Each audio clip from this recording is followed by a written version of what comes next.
please forgive the recording. We have to be very careful to not get anyone's face. So this video is going to be a little choppy. We are at the appointment to see why I am deaf in my left ear and to see the results of my MRI. Had anyone checking on the shunt recently? Well, after the MRI, the neurosurgeon readjusted it. They did. Okay, perfect. Okay. So they just mentioned, based on some stuff they saw on the MRI, maybe the shunt might need to be adjusted a little bit. Well, he adjusted it right after the MRI. Did he? Okay, perfect. Okay. But the reason I got it, I want to make sure with that, hearing loss being what it was, just on the one side, no kind of tumor or anything like that.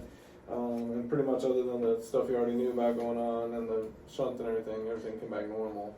So it looks like that nerve, they said it's questionable, but that hearing nerve basically for the left ear looks a little smaller than the right side, which just may have been, that may be the reason why. Sometimes people have a completely absent nerve or something for one ear. But So like she was just born that way? yeah. Okay, well my question is if she was possibly born that way, then how did she pass the newborn hearing screen? That's a good question. Yeah. But all that to say, the main thing I want to make sure no kind of tumor or anything causing that. So we ruled that out. So a couple of thoughts I have for you. I know, I think it would be worth potentially seeing a colleague of mine to discuss some of this. But again, hearing for the one ear perfect, then the other ear she's got almost nothing. You can get by with hearing just from one ear, but there's some disadvantages to that. So like hearing in noisy situations, a little harder to decipher the speech. Also telling what direction sounds are coming from. So it's a little harder because, it's amazing it happens in such quick time that, whatever way your head is turned, one sound hits one ear just a fraction of a millisecond before the other ear, and that's how you can kind of tell what direction the sound is coming from. So there is one option to deal with that, where basically you can have implanted a receiver on the bad side that basically receives the sound there, transmits to the other side. It's called a bone anchored hearing aid, basically. So that's external, no surgery. Well, it is surgical, yeah. Now sometimes for young kids they may first try, and sometimes even like if something like this was found at 1-2 years old, for sure at a very young age like that. But the same company makes something called a soft band, which is basically instead of like the surgically implanted one, it's kind of like a band that you wear around the head. But all that to say, I think it's at worst at least discussing it with one of the docs that does that kind of surgery. Okay. I personally don't, unfortunately. Okay. So this doc is part of the same larger group I'm a part of, and he's a specialist and only does ear stuff.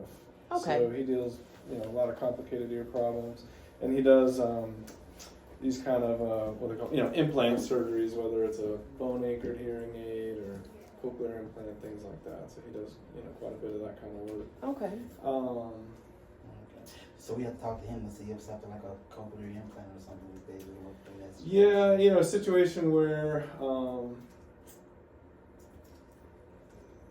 again, where she's got really good hearing for one ear, and then just the other one like no hearing. So there's a couple ways to address it. So traditionally it's been that what's called a bone anchored hearing aid, and basically just kind of receives the sound and sends it over to the good one. The cochlear implant used to be just for say that she couldn't hear anything at all in either ear, and that happens sometimes with people born that way. Other times people just lose a lot of hearing throughout their life. And so it used to be just in those cases where people had no hearing really for either ear. Now they have started expanding that, where sometimes in a situation where you got one good ear, one bad ear, they might consider a cochlear implant for the bad ear. Okay. But all that to say, they're both implant surgeries that I, personally don't do. So, So we talk to him about that. yeah, I think it's worth kind of reviewing the options there. All right, let's check your ears here.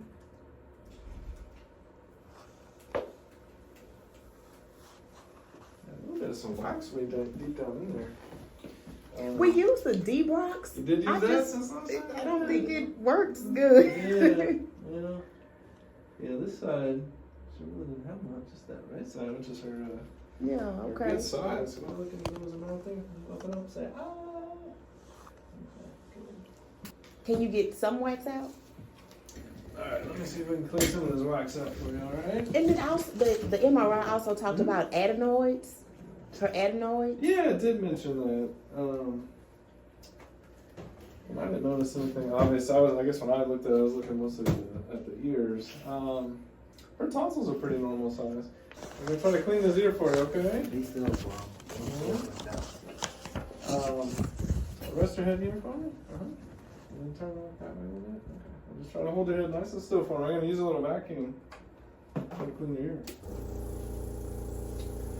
So yeah, that's not anything to worry about. But I mean, if she was having a lot of nasal congestion or snoring or Well, she does. That's why that jumped out at me, because She it's like does, she yeah. has a year-round cold I see. or year-round allergies.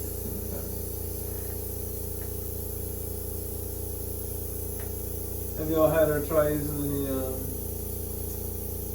allergy medicine? Nasal sprays? All of them. All of them. Flonase, Singulair, Claritin, Allegra, Zyrtec.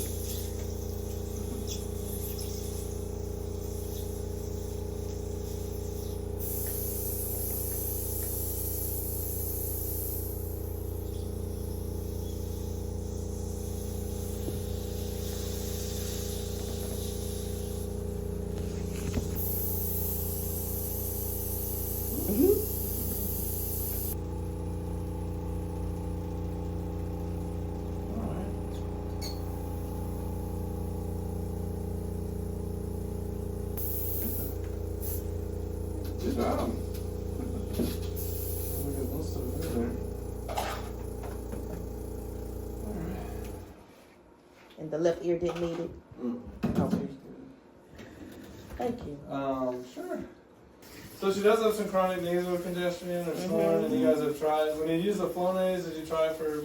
I mean, she uses a lot, like at least for like a month or so. I mean, She did, yeah, yes. we've done all that over the last couple of years. We've done, yeah. Okay. If that's the case, I mean, sometimes taking the adenoids out can help with that. 'Cause I remember you told me about some cardiac issue she had, right? But that she didn't. Yeah, she has a hole in her or heart. something. She has Okay. ventral septal defect Okay. that doesn't need That's right. anything. Okay. Again, if chronic nasal congestion, chronic snoring, and that not getting better using the Flonase, and the adenoids are enlarged, then yeah, removing the adenoids can help with that. And so that's something I'd be able to help you with. And then for the ear stuff, like I said, we'd Mm-hmm. have to see my colleague, just Okay. see what he would recommend, for that. Okay. Does she have any issues with any of the anesthesia for surgeries for any of the other procedures? Well, she only had one surgery and there was no problem. Okay. That was that just the The shunt. That was That's it. Oh, okay. Because it's magnetic, whenever they had to have a revision, they just waved the magnet. So she's only had one brain surgery. Gotcha. I have to have another appointment with another hearing doctor. And that doctor will let us know what we have to do. The results of the MRI show that the nerve or the nerves in her left ear are severely underdeveloped, which is why she has minimal hearing in her left ear. The good news is it's not a tumor, because there was a concern that there's a tumor in her left ear causing hearing loss. And no, she was just born that way. So the next step is we have to set an appointment with a hearing specialist, and we'll discuss our next steps, like maybe a cochlear implant or a bone anchor implant, or sometimes, it's better to just leave things alone, because she does already have a shunt in her brain, and we don't know, getting an implant may interfere with the shunt. We don't know. That's why we have to have an appointment. But that's our next steps, is to talk with this ear specialist. The MRI also showed that she has enlarged adenoids, which really explains why she has like a year-round cold, year-round allergy. So the doctor is discussing her having surgery to have her adenoids removed. That's later on down the line. That's not top priority right now. We're going to get this hearing under control first. Thanks for watching, fam. Bye.